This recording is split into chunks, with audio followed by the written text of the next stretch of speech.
Notre élu du Loir-et-Cher sur ce dossier, sur ce plateau, donc avec nous le maire de Romorantin, Jeannie Lorjou, et puis Patrice Martin-Lalande, député du Loir-et-Cher. Nous verrons dans un instant donc avec eux comment ils ont et vont gérer cette crise politiquement, quelles sont notamment les aides demandées lors de leur entretien à Matignon la semaine dernière. Donc c'est de l'argent public qui va aider une entreprise privée. Mais il est normal que l'argent public n'a pas été réutilisé par la Gardère. Que l'argent public, c'est pas pour aider la Gardère qu'on fait ça, c'est pas pour aider Matra Automobile, c'est pour aider tout le sud d'un département, c'est pour aider des milliers de familles qui en ont besoin. Voilà la vérité. Alors, j'ai bien compris que vous étiez en train d'attaquer le groupe Lagardère. Libre à vous.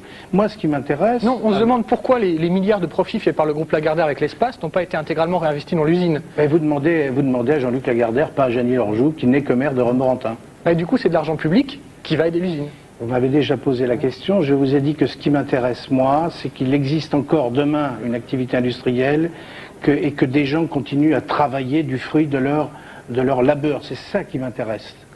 Et donc pour ça, il y a une bonne nouvelle aujourd'hui, c'est l'annonce par Renault d'un plan de charge relativement avantageux pour l'année prochaine qui devrait permettre de maintenir les emplois. Soyons plus nuancés, j'ai cru comprendre avec d'autres que le réseau commercial de Renault avait indiqué au président de Renault, M. Schweitzer, que probablement il pourrait commander en 2003 de l'ordre de 50 voitures jour à fabriquer à Romorantin. Si c'est le cas, si le président Schweitzer le confirme, tous nous serons très heureux, parce que ça voudra dire que Matra Automobile ne ferme pas en juillet 2003, et c'était notre crainte. Et ça voudra dire aussi que demain, nous pourrons peut-être fabriquer à Romorantin l'AM72 et le J83, et qu'il y aura encore un avenir de Matra Automobile à Romorantin. C'est cela qui nous intéresse, et rien que cela.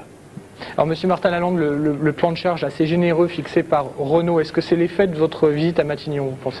Soyons pas simplistes. Un plan de charge, ça dépend notamment de l'attente des consommateurs et de la façon dont elle est perçue par les commerciaux, c'est-à-dire les gens du groupe Renault. Nous espérons effectivement que Renault a pris conscience au maximum de son devoir envers le bassin d'emploi de Romorantin, du fait que c'est le transfert à Sandouville des espaces, la fabrication des espaces qui vivent 2500 personnes à Romorantin, qui est la cause principale de nos difficultés actuelles. Donc je me réjouis de cette perspective, en souhaitant naturellement très vivement qu'elle soit confirmée par les faits, puisque c'est une prévision, parce qu'effectivement cette prévision, si elle est confirmée, permet de maintenir le socle à partir duquel nous pouvons espérer aussi que dans les prochaines années, le M72, le P83 viendront compléter le plan de charge et permettre de retrouver un Matra Automobile à Romorantin à un niveau supérieur à celui que nous allons malheureusement avoir dans les prochaines semaines. Mais est-ce que Renault n'aurait pas pu faire plus, puisque l'État est l'actionnaire principal de Renault? Vous pouvez donner des directives encore plus... Oui, je vous rappelle quand même qu'il s'agit d'une entreprise qui vend à des clients, et que ces clients sont libres d'acheter ou de ne pas acheter, que la conjoncture économique mondiale, et notamment dans le domaine de l'automobile, n'est pas bonne, qu'il y a un certain nombre de véhicules qui sont lancés en même temps par Renault, la Velsatis, le Nouvel Espace, et que donc c'est vrai qu'il y a un calendrier qui n'est pas favorable à la vente à ligne comme aux autres véhicules. Donc je crois que Renault fait le maximum, en tout cas je l'espère, et puis les pouvoirs publics et nous tous nous appuierons dans ce sens, pour avoir la commercialisation la plus forte. C'est déterminant pour maintenir l'emploi à Romorantin et pour avoir le socle pour aller plus loin, c'est-à-dire faire remonter les effectifs et l'activité avec le M72 et le P83. Et là, il y a encore du travail à faire. Mais les clients sont libres d'acheter ou de ne pas acheter l'Avantage, c'est vrai, mais oui. Avant, l'espace était bien fabriqué à Romorantin et Renault a pris la décision de délocaliser cette production, ce qui fait qu'il y a des emplois qui disparaissent. Il y en a quand même 1000 qui ont disparu à Romorantin, donc l'État pouvait dire son mot là-dedans, pouvait éviter qu'il y ait une délocalisation. Non, les entreprises, y compris les entreprises publiques, ont leur liberté de gestion. Autrement, c'est plus des entreprises, c'est des administrations. Donc Renault, c'est plus la vitrine sociale de l'État. J'espère qu'à Romorantin, pour le bassin d'emploi de Romorantin, Renault montrera que c'est encore un exemple au point de vue comportement d'entreprise. Autrement, avoir un capital en partie public, ça ne change rien par rapport au comportement d'une entreprise complètement privée.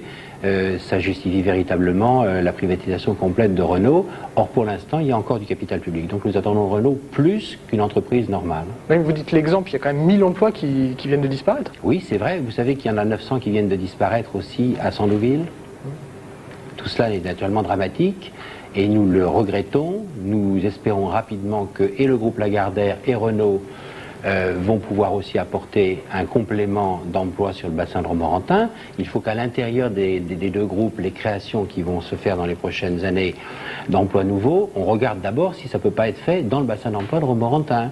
Il faut aussi que Matra et que le groupe Lagardère et Renault permettent à Matra Auto d'avoir le financement pour le lancement de la P83. Il faut aussi que le groupe Lagardère, puisqu'ils ont l'intention de vendre Matra Automobile, le vendent à une entreprise qui veut continuer à produire de l'automobile à Romorantin, qui ne se contentera pas du bureau d'études parisien.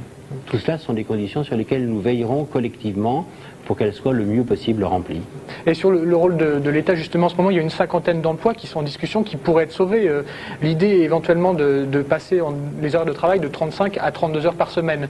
Pour ça, donc, il faudrait que l'État paye 3 heures de chômage technique à l'entreprise. Apparemment, la direction du travail ne veut pas payer ces 3 heures de chômage technique parce qu'elle dit que c'est au groupe Lagardère de payer, qu'il a les moyens, et qu'en plus, on n'est pas dans les conditions strictes de la loi du chômage technique. Donc, est-ce que selon vous, il faut que l'État paye, il faut que le groupe Lagardère paye, ou il faut licencier 50 personnes de plus? Il ne faut pas licencier 50 personnes de plus. Il faut adapter le temps de travail à ce passage en creux, malheureusement. Mais savoir qui de l'État et du groupe Lagardère doit payer, je ne peux pas vous le dire. Je souhaite seulement qu'on trouve rapidement une solution et nous interviendrons là aussi auprès des pouvoirs publics et du groupe Lagardère pour qu'elle soit trouvée. Alors vous appartenez à une majorité UMP et oui. Jean-Pierre Raffarin aujourd'hui a annoncé qu'il allait mettre en suspens tout un tas de mesures de la loi de modernisation sociale qui empêchaient un petit peu les entreprises de licencier très rapidement. Donc il y avait des mesures notamment qui concernaient la consultation des syndicats, qui concernaient le rôle accru du directeur départemental du travail. Apparemment tout ça va être mis entre parenthèses pendant 18 mois et les entreprises pourront agir beaucoup plus rapidement. Donc est-ce qu'il n'y a pas une contradiction entre ce que vous dites, là, le rôle de l'État qui doit intervenir et ces mesures? Non, la loi de modernisation sociale comporte des dispositions qui peuvent être positives, mais elle en comportait d'autres qui étaient mauvaises parce que, notamment, on allongeait tellement les délais de la procédure que les entreprises avaient intérêt à déposer le bilan, c'est-à-dire à cesser toute activité. Donc à ce moment-là, c'est la limite extrême et négative d'une telle procédure. Il y a un moment où une entreprise en difficulté, il faut qu'elle puisse régler le problème. Si on retarde le moment où elle règle le problème, elle tire le rideau. Et à ce moment-là, c'est tous les salariés qui sont mis à la rue, c'est-à-dire l'effet le plus dramatique, celui qu'on veut éviter. Donc il faut trouver un équilibre et il ne faut pas que la France continue d'être le seul pays où on a des solutions qui sont le contraire, ou en tout cas très différentes de celles que l'on trouve dans les autres pays européens. Autrement, les entreprises iront ailleurs et celles qui viendraient en France se refuseront de venir en France pour aller ailleurs. Alors arrêtons d'avoir systématiquement un esprit d'exception française alors que nous sommes dans un monde économique qui est ouvert. Donc en l'occurrence, dans le cas de Matra, vous pensez que la procédure de licenciement est trop longue et qu'elle pénalise l'entreprise? Je ne viens pas de vous dire ça, je viens de vous parler de la loi de modernisation, monsieur. Oui, mais donc ces mesures qui vont être mises en suspens, elles sont précisément appliquées dans le cas de Matra. Non, parce que Matra Automobile n'est pas une entreprise en difficulté. C'est un des paradoxes de la situation de Romorantin. On est pénalisé parce qu'on a trop bien réussi à Romorantin. Les 350 véhicules qui étaient produits à Romorantin, ils s'en vont à Sandouville. Donc on n'est pas une entreprise en difficulté. Et c'est là où je pense que le calendrier ne peut pas avoir de conséquences négatives et qu'il faut que les acteurs, Renault, Matra Auto, le groupe Lagardère, fassent l'effort maximum parce qu'ils le peuvent et ils le doivent au bassin d'emploi de Romorantin. Monsieur Lorjou, vous pensez aussi que la loi de modernisation sociale n'est pas très bien faite? Je n'ai pas eu le temps d'analyser dans le détail la proposition du gouvernement. Je voudrais simplement dire ceci. Nous sommes concentrés sur le problème fondamental de Matra Automobile. Je crois comprendre qu'une grande concertation suivie existe entre les syndicats, entre les élus des personnels, des salariés, entre le représentant du gouvernement qui est monsieur le préfet, entre la direction de Matra Automobile et la mairie de Romorantin. Et les uns et les autres, eh bien, nous essayons de mettre nos bonnes volontés pour que quelque chose de positif en ressorte.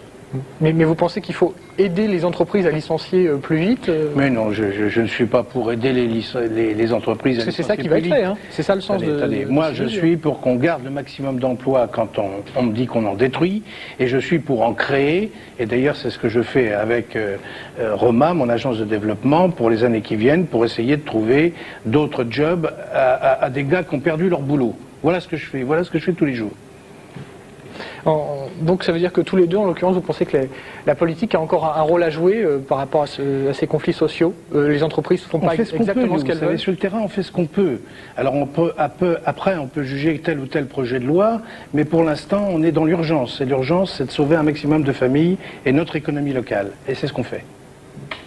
Un dernier mot peut-être sur le repreneur éventuel. Est-ce que vous savez où on en est des discussions pour le rachat de l'usine dont on a appris aujourd'hui qu'elle devrait pouvoir poursuivre son activité jusqu'en 2030? Je n'en sais rien, mais s'il y a un repreneur, eh bien tant mieux. Ça voudra dire qu'il y a quelqu'un qui croit en Matra Automobile et qui voudra mettre de l'argent pour développer Matra Automobile. À Romorantin.